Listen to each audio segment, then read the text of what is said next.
So what's one thing you have no doubt about? That I'm gonna make it. You'll make it. Yeah. What are you making it to? Happiness, pure bliss, success, all of that. You know, what is that? What does that look like for you? Being present, first of all, having the luxury to be present, right? Not having to worry about things coming up in the future, not worry about things in the past that might come back to haunt me, or whatever it is. Living in the past is depression, living in the future is anxiety. So being pure blissful is being able to be present. And with that comes just financial stability, mental clarity, good relationships. I know it's God's favor for the position I'm in. And all them losses took the toll, so now I savor my wins. I work with niggas I looked up to, now they hate on my pen. And I can't explain these transitions and these phases I'm in. Man, y'all already know what time it is. You know, before we get started, we got to shout out our Black-owned brand of the day. And you see what I got on, man. That's no logo. No opinions, labels, or judgments allowed. Stop judging all the time, man. Everybody got an opinion. Nobody want to hear all that. Let people be. But more importantly, you can find them on Instagram at nologo_apparel. And you can find them on their website at nologoapparel.com. I love what they got going on. Changing the narrative, clothing with a message. So tap in and enjoy the show. I feel that because I've been talking about being present a lot lately. Being present in your current situation, in your current mind, what's currently happening. You know, a lot of times we think too much forward in the future about what it is that we're going to do.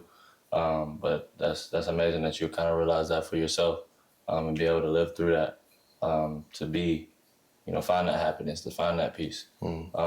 Has there been times where, like, what's changed that? How did you get to that point? Or was it, have you experienced situations where that's brought you to that realization? Or have you always been, you know, under that perspective? Yeah. I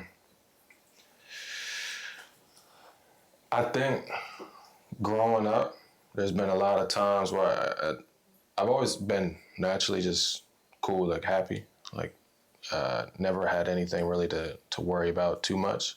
And everybody's got their own issues and you can't really look at everyone else, but I've lived a good life, good childhood.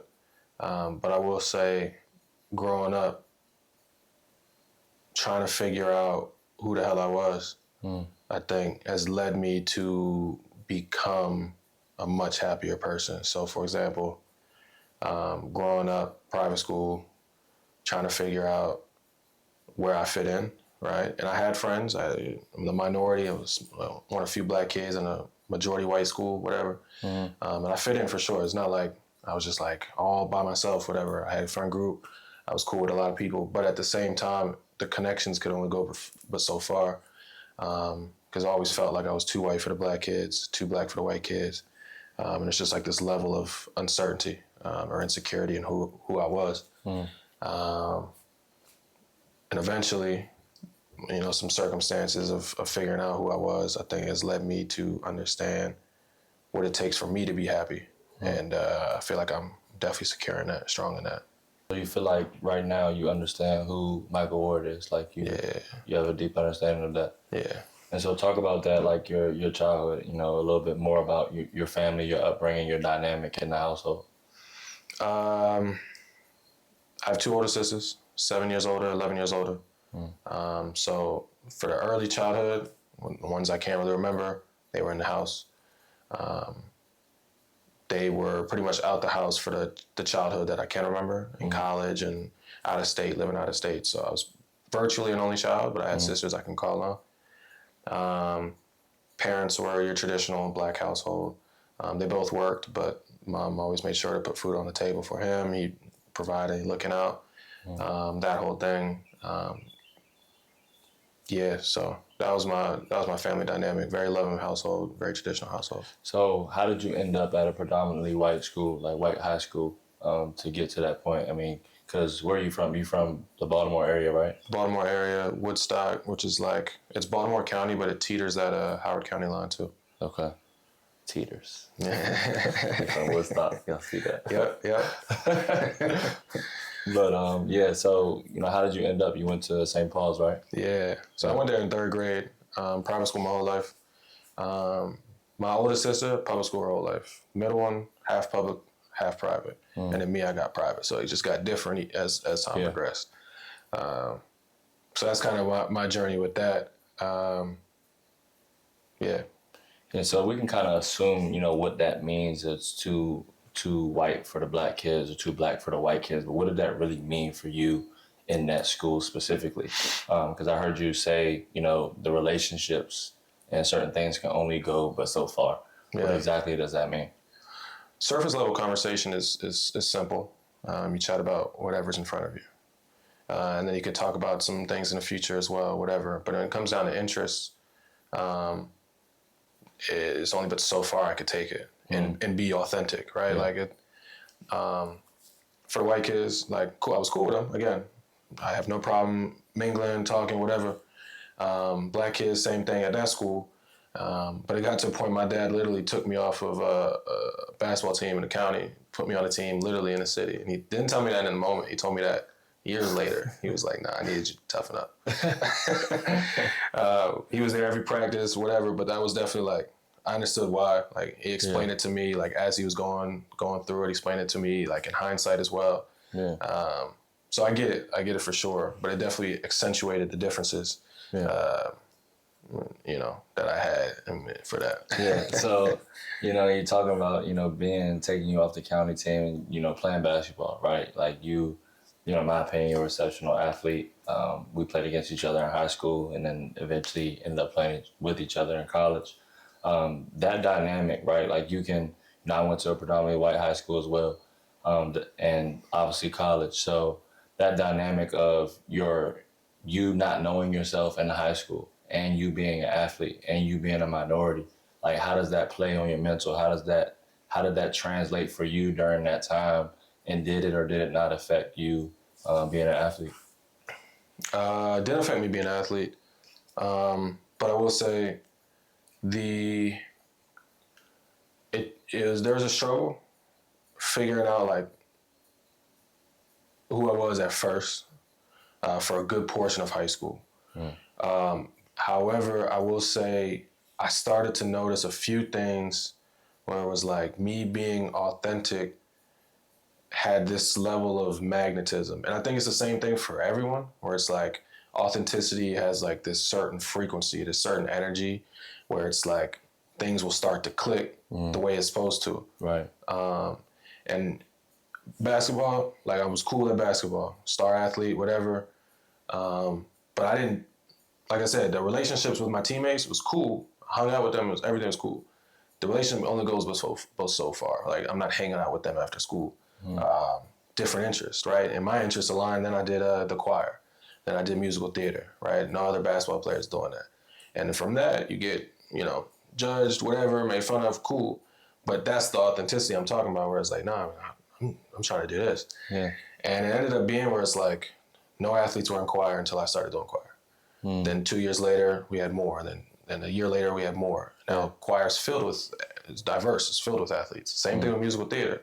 No athletes until I did musical theater. The next year, star athletes, lacrosse athletes, all of that, they're in musical theater, stage crew, whatever it is. And that's kind of like what clicked for me, where it was just like, oh, I'm just supposed to, if I have like a goal, if I have something that I'm trying to do, like I'm supposed to just do it. Yeah. It's this level of authenticity.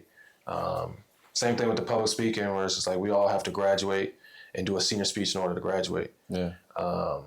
Everyone is doing their senior speech behind the podium, talking about their childhood, talking about some level of some story that they had in the past. And for me, it's like that didn't resonate, that didn't click. And I ended up doing some like spoken word poem. I'm walking down the aisles, started Black History Month talking to them about systemic racism and the cycles of the black male, literally to a whole bunch of white people. And it's like calling them out, saying, yeah, this can't happen in a white man system, this, that, and the third. Bold, risky. My parents are like looking around nervous, and hell, they're recording, but they're nervous.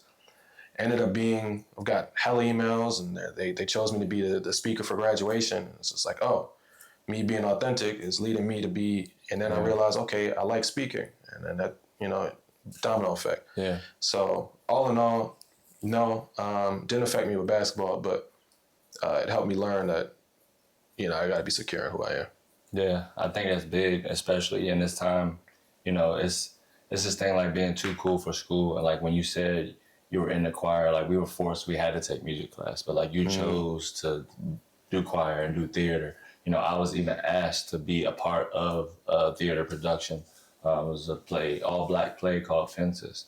And so my coach asked me, and it was more like voluntold, but in a way it was like, you know, all right, you know, whatever. I was a sophomore at the school. I mean, you know, I trusted my coach, and it was something that actually turned out to be fun. Yeah. And so when you talk about being authentic, it's that I'm going to do, and especially now being an adult, I'm going to do whatever it is that I want to do. And it's not anybody else's decision of whether you like that or not. If you can get with it, cool. If you support me, cool. But at the end of the day, I know that I walked through this life the way I wanted to.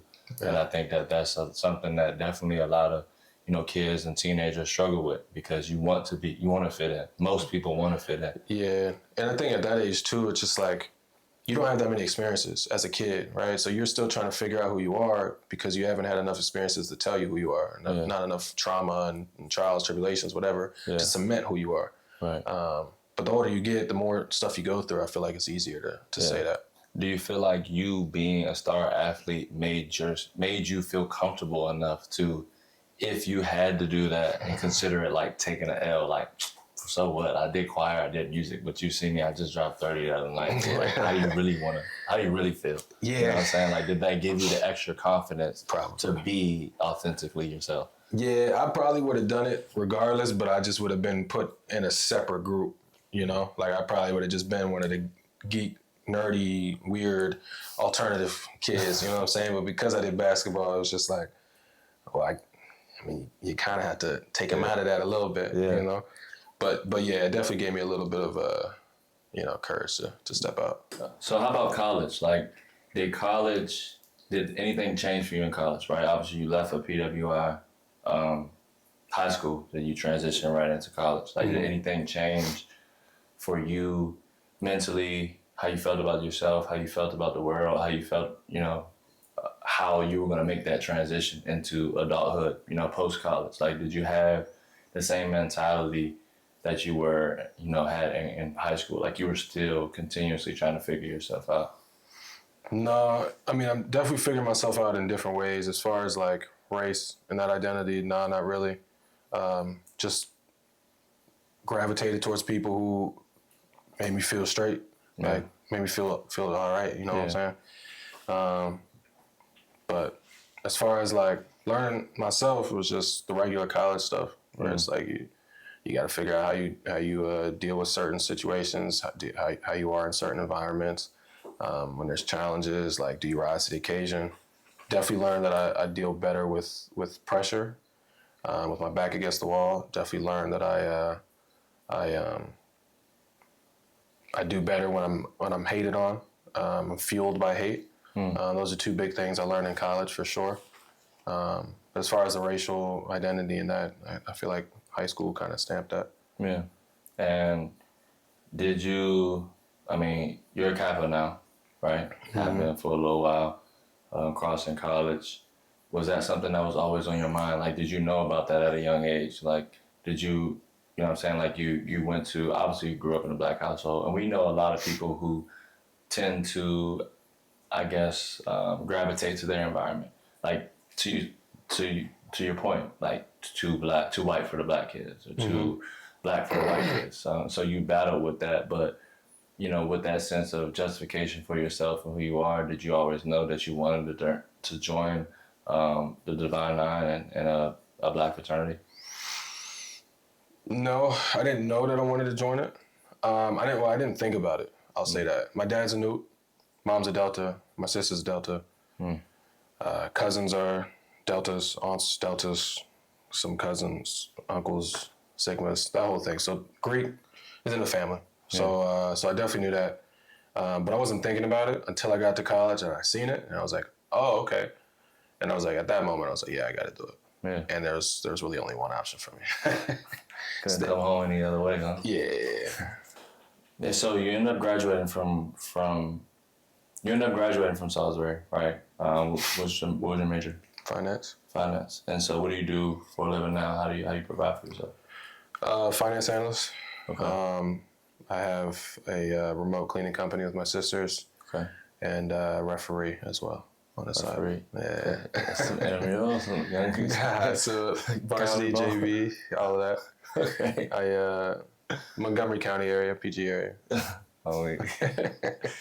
Threw you off right quick. Yeah, that was something I didn't know. There's another little hobby of yours that you got too that you didn't mention. Some side income, you know. Yeah. No, I'm talking about, you being a comedian. Oh yeah. You forgot about that? Nah, yeah, definitely did. But talking about finance, right? You graduated with a degree in finance, and in college we both dabbled in financial space, talking about the market and trading. That was it at the time. COVID time, being at the crib, being in the house, being at school. It was a way to make money, and everybody made it seem like it was easy. Yeah. I never made $500 in 3 minutes before, but it happened. Yeah. It sure did. But from the standpoint of how you look at money, like how did you look at money at that point, at that time when trading was an opportunity for you? I don't know how exactly I looked at it, but it definitely just felt less important.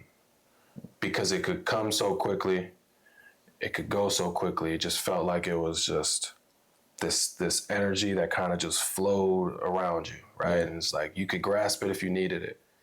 It almost felt surreal at that time. Yeah. Now I feel like different style of income where it's just like, all right, I got to earn it. And it's based on time. It's time based. That one was based on skill, opportunity. So it was a lot different. And I feel like that's a really cool way of looking at money for sure. Okay. Really cool. Yeah. And so how do you look at money now? Sadly, just the way that most people do, I think, where it's just like I needed to fund my bills. And I needed to fund fun and things of that nature. I want to get back to the other mindset of, like I said, it's necessary, but yeah, it's just the energy. Like it's gonna come, it's gonna go, and you're gonna get it when you need it, kind of thing. What do you feel like is the most important thing currently in the space? Like we talked about earlier, you being present. And so, presently, what's the most important thing for you? Because, you have a few things that you're involved in, that you're connected with, your full 9-to-5 job, your cleaning service with your siblings. But out of all that, what's grounding you right now? What's important for Mike to be able to flourish and get to achieve at the next level? Being a black man in America. Couple different ways, a couple different things I want to say on that. So, as far as me being me, what I've come to terms with is I'm a creative, and the only way that I feel truly authentic, truly happy, truly present is when I'm creating. So music, poetry, writing, curating events, interior design, comedy, like anything where I'm creating, hosting, whatever, that gives me the release from the real world, like the struggles, the daily hustle and bustle, that whole thing. Yeah. So that's always what I tap into when I need that. And that gives you extra juice, that gives you extra inspiration. Like if you feeling some type of way, you remind yourself of, oh no, I can really do this. I can really tap into this skill or this something new. It's a different type of motivation. Yeah. Or inspiration rather. Yeah. And eventually, it could turn into something more. It might not. It could just always just be an outlet. Comedy was just random, you know what I'm saying? So it's just like, I feel like I'll just keep getting to different things about that. But as far as like being a black man in America, I'd say the biggest thing for me is like, I have to be great, right? Like there's this level of importance that is instilled in you from your parents. Like most black parents, they're gonna tell you as a kid, like you have to be great. You have to be twice as good as your white counterparts. in order to get the same positions, right? And then affirmative action came by, DEI came by, even though they just got rid of it, made it a little bit easier, but regardless, you still got to be twice as good in reality. Yeah. And the thing is, like, with that, it's like, it's hard because it's like greatness looks different for us, where I have to take care of myself and I got to do that well enough to survive and then thrive. And then I don't even have a wife and kids, but I know that's going to take on a whole nother level of struggle. Yeah. And I got to then take care of myself first, enough to be able to take care of them. Yeah. And when that happens, I got to have enough excess capacity to then give back to my community. And that's the real thing is like, yeah, I can just kind of, you know, go about my daily life, and it's easy, it's simple, and there's going to be a lot of people that do that. Right. But in order to be great, if you really want to, you know, talk about what your parents are telling you to do, you got to have some excess capacity to then give back to your community, either fiscally or with your time or with your knowledge or wisdom, whatever. And I, you know, for me, I think it's going to involve something either with creating or with speaking or something like that. God only knows, and time will only tell. But yeah, I think that's kind of like my responsibility as a Black man. And so it's safe to say that you feel those pressures that everybody talks about, right? That we hear constantly on these other shows and, you know, in conversation throughout the daily, is that, you know, the pressures of a Black man is real. Yeah. And I think that, you know, feeling that is okay, and understanding that is important, right? But it's kind of like one of those things. There's no rule. There's no blueprint for this. Right. Like, you know, there's no blueprint for life. You know, there is, but but there's no. When you're living it, everything is constantly evolving. Change, right? Yeah. That's the most constant thing in life is change. And so, you know, being a Black man and assuming that position, I guess the question is, are you ready for that position, right? Because it's not, everybody is not ready for it. You kind of don't know when you're ready for it. It's like kind of like going back to school and getting a master's degree or something like that. It's like, are you ever really ready to take on, you know, something? And the more and more you wait for it, the more you try to prepare for it. You know, my grandfather likes to say, study long, study wrong. But I think just, you know, being a man is something that, you know, and I ask you, are you ready for it? But in all honesty, it's like, you're here now. So you don't really have a choice whether, you know, you just got to hope that, you know, we as men have been prepared and armed by our families and by our situations and by our experiences. And I think that, you know, the beauty of it is the foundation of our lives. You know, we come from good backgrounds. We have good examples of men in our life that have done good and kind of help us build our foundation. Yeah. And I think that that's important. And that's definitely, you know, you see nowadays, you know, in certain aspects, we might lack that. And I think this is important, like being able to talk to another Black man and be able to support. We have a lot of friction. We have a lot of divisiveness going, whether it's our own doing or others. And that's the biggest part for me is, you know, what's important for me is how do we become a collective, right? Yeah. You know, how do we talk about, oh, you want to talk about being Black, you want to talk about this, you want to talk about that, but what does that really mean? How do we overcome things? And it's not individuality. Of course, we all have our own, you know, we're all our own person. Right, we're different individuals, but we're stronger together than we are separate. For sure. And I think that that's something that we got to get across into our communities. And so, you know, speak on that a little bit about, you know, that responsibility of being a man. It sounds like it comes from a selfless. It's a observation. It's an understanding of what that means. But it's like, no, I got to be selfless to be able to survive in this. Selfish, but selfless to be able to survive. Yeah, I mean, being a man is a lot of that. Being like a high quality man, I feel like a lot of that involves selflessness. And it's easier said than done, obviously. But even being a Black man and understanding, I got really deep into like Black history recently. So it's just like seeing that and then understanding change is slow. Progression is slow but necessary, where it's just like, yeah, let me at least do my part. And it's powerful. I don't know. I'm not the extremist as Dr. Umar, but But I understand some of his points, and I understand the importance of Black people and finding your way within that, you know, that realm of giving back to your community. Yeah. And, you know, with being Black and the evolution of change and even going back into the past and history, you growing up in the high school and college that you went to, judgment is a huge thing. Like judgment, we just kind of talked about that being too cool for school. What is your view, and I guess your, I know you say you're motivated by hate, you're motivated by things that don't necessarily, they give you friction, right? They give you resistance. Yeah. So how do you play on judgment right now? And how do you view the judgment that you receive today? Judgment's necessary. People have to do it. I feel like it's one of the most human nature things that you can have. You go back in the early times, you have a tiger sitting there and you're like, hey, he's bigger than me. He's got fangs, he's got claws. I got to judge that situation and realize, hey, I probably shouldn't stick around. Right.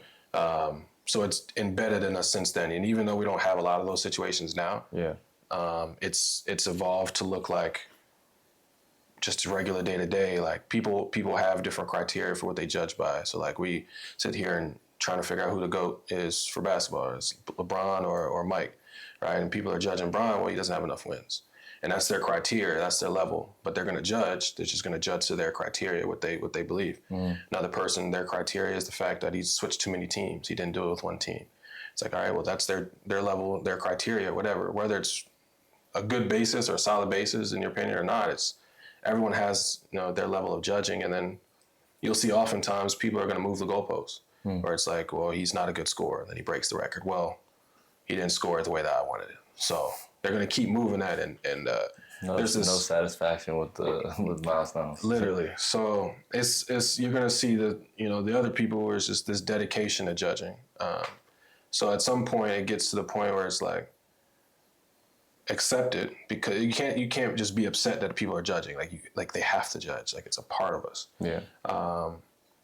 But accepting that and then allowing that to turn into, hey, what can I do about it, or do I need to do anything about it? And as a kid, like I was saying, there's this weak self identity, so that judgment affects you a lot and it shapes who you are. Fortunately, I was able to turn into something where I feel real cool about who I am. Not everybody's fortunate to have that experience. Yeah. Today, same thing. I'm still doing random stuff. Like I said, I'm doing comedy. Like that's that's one of the most. Unless you're Kevin Hart or Cat Williams, you're nothing. You know what I'm saying? It's not like I'm trying to get big. It's just a hobby. But it's like that's a real humbling experience to get on stage. It is. And I've done that, I think probably 9 times now. I've had 8 really good sessions, and I've had one where that was rough. Was that in the beginning, or was that? No, it was somewhere randomly in the middle. I had a joke about Black Jesus, and I didn't realize the whole crowd was Jewish. And and from that moment on, I was just like, let me get off the stage, bro. You need to do some research before you get on stage. Nah, for real. Or have more criteria, more in the tank. Might just gotta lay off that joke. No, that's crazy. I mean, what I'm hearing is just, from day one, there's, being aware of our circumstances, being aware of the spaces that we're in. And it's good that you kind of found that identity. And speaking of identity, when you stopped, we both stopped playing basketball. We both, gave it up at some point, and maybe, for me, was it by choice for myself, or, by choice for yourself? Maybe too early, a lot of people would say, for both of us. Do you feel like you went through some sort of identity crisis when you dropped the basketball? Because for me, I've been playing my whole life, and for me, it was more so my body. Right, it was the situation that I was in, but I also had the opportunity to continue to play, even at the next level.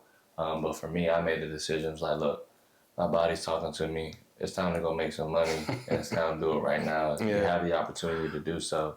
So which one you want to go do? You want to chase a dream just to say you played a professional sport, or do you want to go make some chicken? Yeah. That's what I wanted to make some chicken.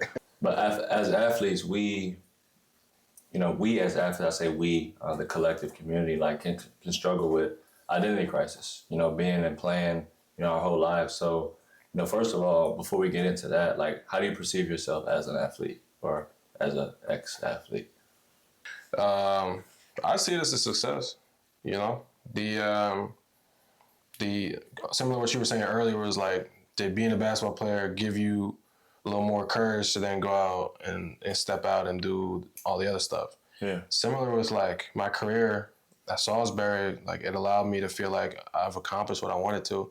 Now, granted, I didn't get that 1,000 mark, but I was like 80 points away. Yeah. But I was real happy with my career. I almost quit freshman year. When I say almost, I don't really know if it's almost, but I was fed up. Right. And didn't play half of freshman year. So in 2.5 years, man, just top 10 in 3-point field goals made, top 10 in 3-point field goal percentage, like 920 points. Like I feel happy with that. Yeah. And does any part of you wish you would have continued to play to get the 1,000? It's a very little part. But the bigger part knows that if I continue to play, I would have gotten out of character and I would have probably said some choice words to people that didn't need to say choice words to. And so that probably was probably for the best. Yeah. So how can you, for us, how can you play something for so long, be so good, and get to the point where it's not and was it the love for the game as well? Like, was it a combination between the situation and the love for the game? Because, a lot of people ask me, like, how can you just stop? He stopped. And my answer is much going to be different. I mean, it's similar, but different in the complete realm of why I stopped. But, like, how can you just stop? I might throw you off on this, but I think I didn't really love the game the way most people did. Like, I never really watched NBA. I never really watched sports. I just liked being good at something. And I had fun playing it. Don't get me wrong. I had fun playing it. I loved playing it. But when people say they had a love for the game, like, I see passion of people talking about them hooping more so than me. Yeah. And it was just like, I loved getting better. Yeah. I loved getting good. I was fueled by competition. I was fueled by people who said I couldn't play at a certain level. Yeah. And I loved the attention from the crowd. Imagine being a player playing against Michael and he doesn't love the game and he's cooking you. Like, you put it like that, it sounds crazy. But. It is, though. Like, I mean, it's one of those things where but you worked at it, though. It wasn't something that you just stepped on the court and was like, all right, I'm good. No, like, you worked at it. I saw you work at it. Yeah. And to say it threw me off, not really maybe back then, but now because of how I see things and my perspective, I can see that. I can see burnout. I can see passion. I can see competitiveness, right? Starting something, you want to finish it. And when you're good at it, you're good at it. So I can see the work ethic and stuff. But, ultimately, you say you were successful. You had a good career. And, how does that propel you into, what you're doing now? Like, did that you feel like being an athlete added value? Yeah. I can give you the interview question answers where it's like I learned how to play on a team and all of that, and that's all true. But I think the biggest thing is it helps me compartmentalize how I view the rest of my life. Freshman year of high school, I was good, but not good enough for varsity. There was levels to it. I was JV. I went varsity sophomore year and on, and I got more time and more time. I got better. I tore my ACL, had a restart. My step wasn't as quick. I had to play a completely different game. I couldn't go by people the same. That translated into me shooting a three. I didn't shoot as many threes as I did in high school as I did in college. Completely different game. Did. Elevated my game. So it's just like that, started over, whatever, bottom of the barrel, 6 man off the bench freshman year. I took one shot, benched me for a game. Next game I got in, I took one shot, missed both of these, by the way, benched me for the game. Then we played a scrimmage against another team that was like terrible. I think it was Goucher. And I think I missed every shot. And I didn't play for 9 games.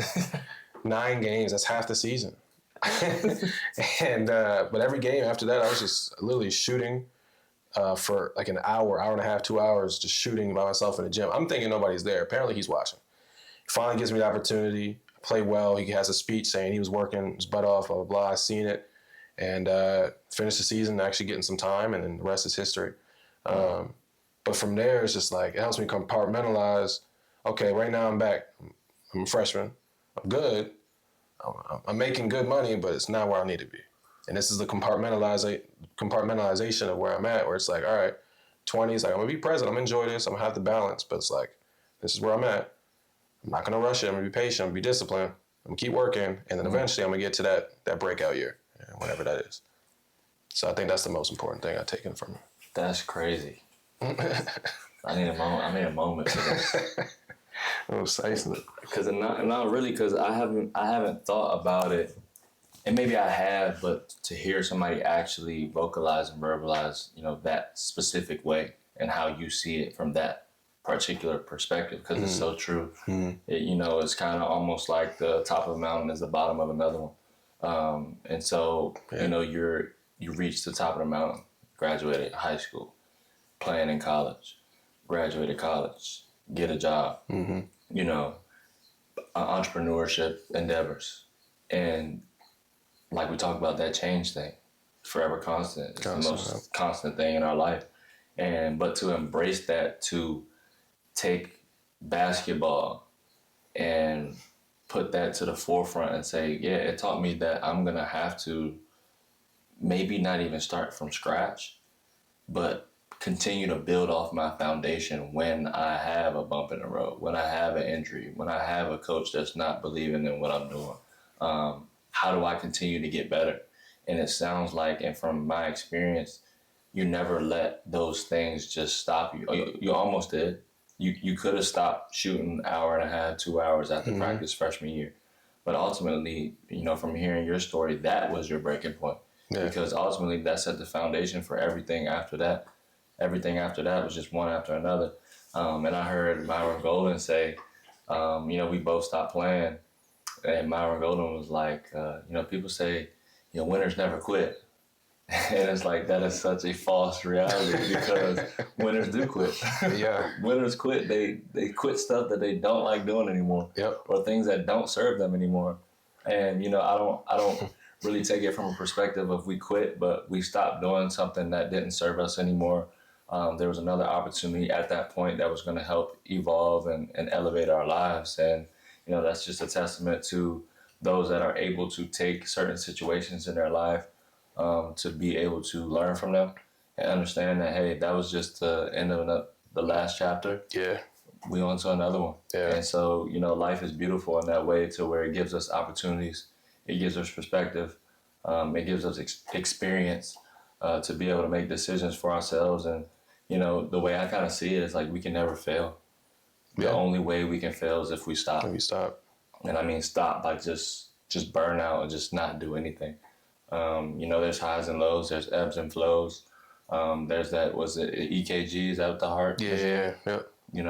But if you're level, keep flatline. It's over. So as long as we're keeping moving, forward to our goals. But, speaking of goals, what's the goal now for you versus what it was?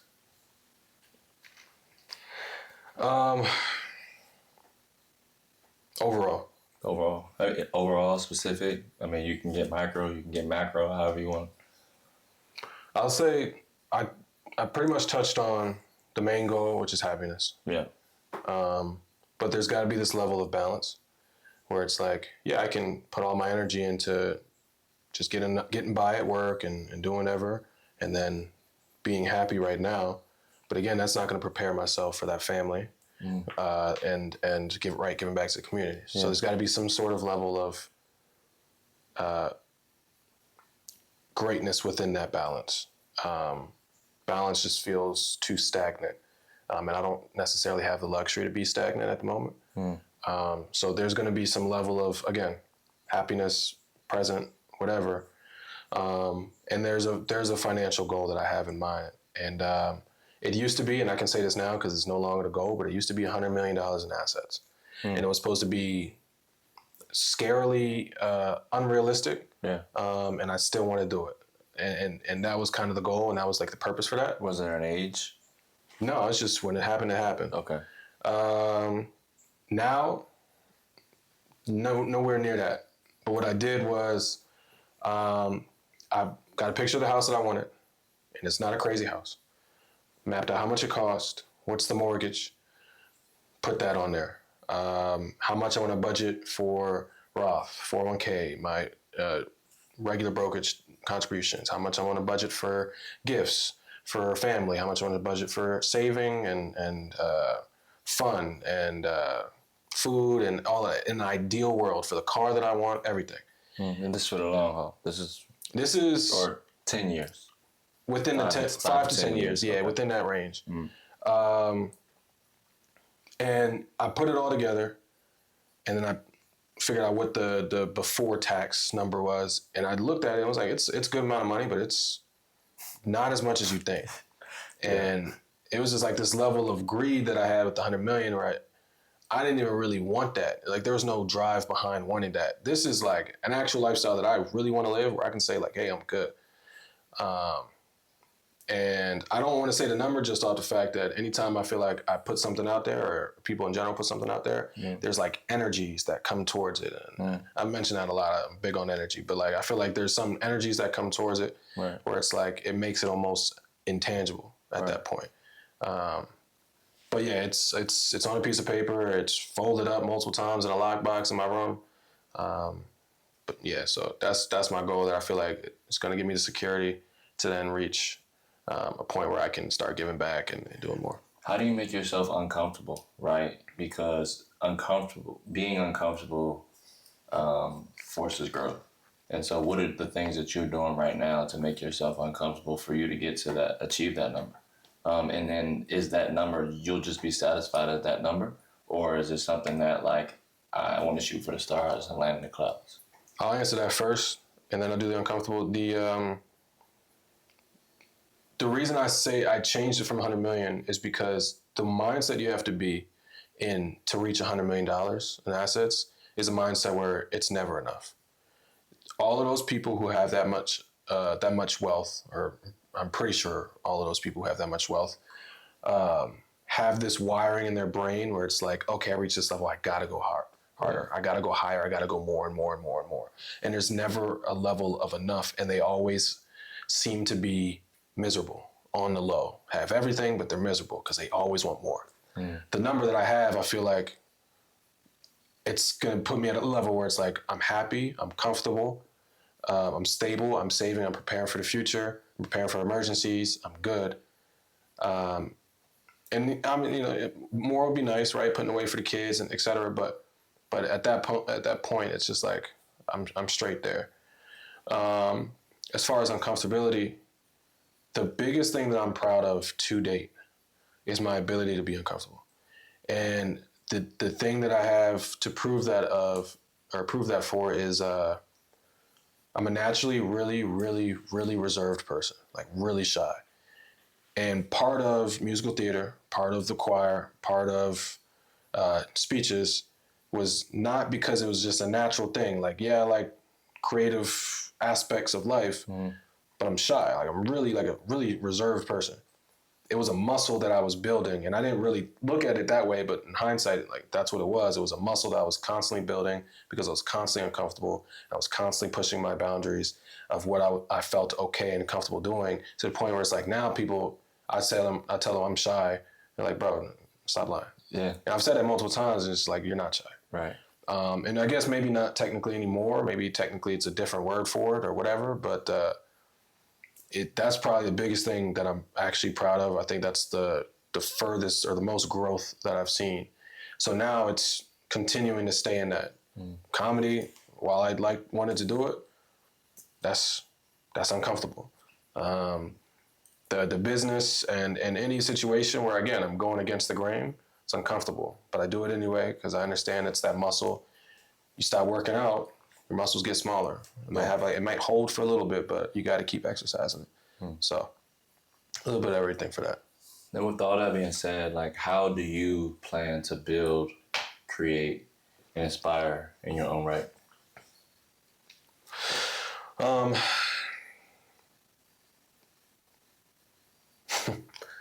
I think I don't have the answer for that, the specific answer for that. But I do think it's going to involve something where I'm in front of crowds, and giving some sort of level of knowledge or information or motivation. But before that can happen, I need to have some sort of level of credibility. I need to build some foundation, some platform, some brand, to be able to speak on and be like, hey, like, I know what I'm talking about. Do you not feel like your life experience and your daily walk, you know, with yourself is credibility enough? I think it's credibility that I'm continuing to work, but I don't think, and yeah, I might be wrong, but I don't think there's a something where I feel comfortable saying like, hey, like, I've made it, you know, and and I'm not really sure what it's going to take to feel like that. Yeah. Maybe that's something I got to unpack. Yeah. But I don't feel like I've made it in any regard where I can go ahead and go in front of a group of people and be like, hey, this is how you get to be like this. You know what I'm saying? I feel you. Now I feel like this is how you get to be like a guy who's doing well for himself, but like still trying to, you know what I'm saying? Yeah. Like, it's kind of like people when they ask me like, you know, life coaching and mentorship, and you know that space is like, you know, how can you be that? Yeah. You ain't going through no life yet. Like, you haven't done anything. But, yeah, you know, at the end of the day, you know, I look forward to seeing, you know, what that looks like for you as you develop and you come more into your own. I feel like, you know, as we adapt, as we evolve as men, we definitely have goals in mind. And, you know, we have the mindset, the mentality to keep going. Like you said, you're going to be straight. You know, there's no doubt that you're going to be good and that you're going to build, create, and inspire in your own right. So, I appreciate the time, bro. For sure. Appreciate you for coming on, man. Already. You know, it's one thing to talk about things, and it's another thing to do it. So, you know, appreciate you for the wisdom, and I'm gonna challenge you, and we're gonna tap in to see what that looks like for you and your credibility. Hell yeah. For sure. Already. All right. I'm counting blessings more than people counting sheep in they sleep. And they don't make it where I'm from, and I'm so thankful it's me.